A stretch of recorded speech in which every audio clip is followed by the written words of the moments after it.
Hi, welcome to What's Happening. Here are the top 5 stories. At number 1, the federal government has refuted claims of discussions to establish foreign military bases in the country. Minister of Information and National Orientation, Mohammed Idris, in a statement Monday, dismissed the allegations as false, urging the public to disregard them.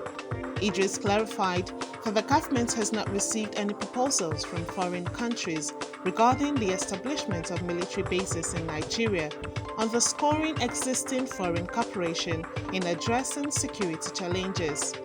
President Bola Tinubu reaffirmed the government's commitment to deepening these partnerships to achieve national security objectives under the Renewed Hope agenda.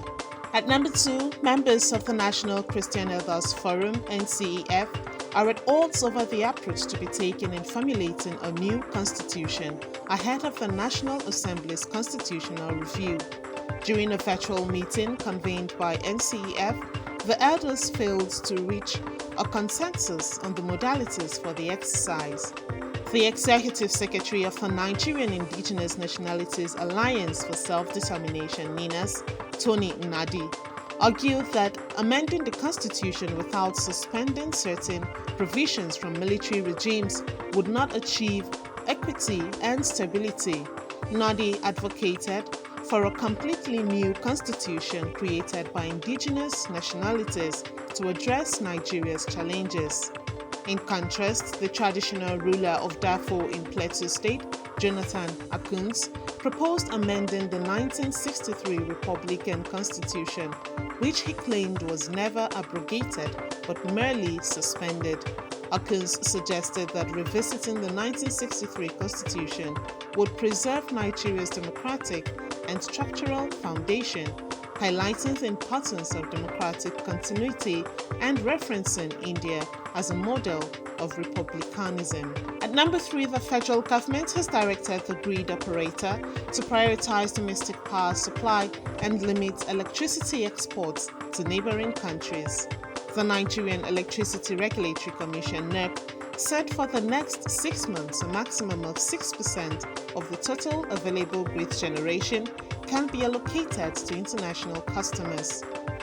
While Nigeria faces some of the worst power shortages in the world, with millions of homes without power, the country has contracts to deliver energy to neighboring Togo, Benin, and Niger.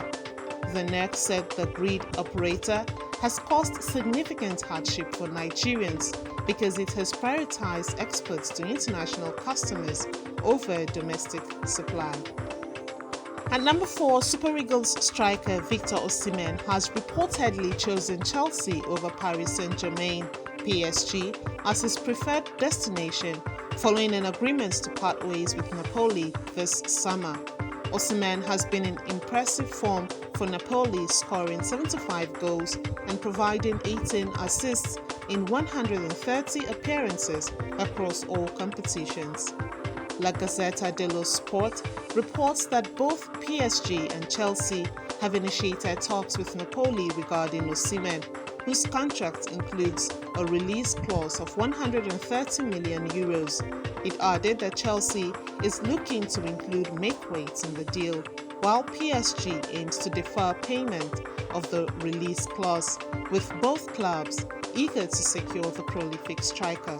At number 5, Manhattan Court Judge Wama Chen has warned former President Donald Trump of a potential jail sentence if he continues to violate a gag order imposed on him.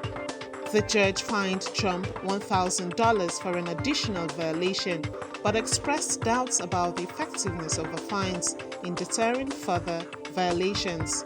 Trump is facing trial in Manhattan on 34 felony counts of falsifying business records, with prosecutors alleging more than a dozen violations of the gag order. Merchant reiterated the seriousness of violations and stated that the court would have to consider a jail term if the violations persist, despite Trump and his defense team arguing that the gag order violates his First Amendment rights. That's it on What's Happening. You can join the conversation on our website at www.rootstv.ng. Follow us on social media at Rootstv and subscribe to our YouTube channel at Rootstv Nigeria. Thank you for watching. I am Frances Oti.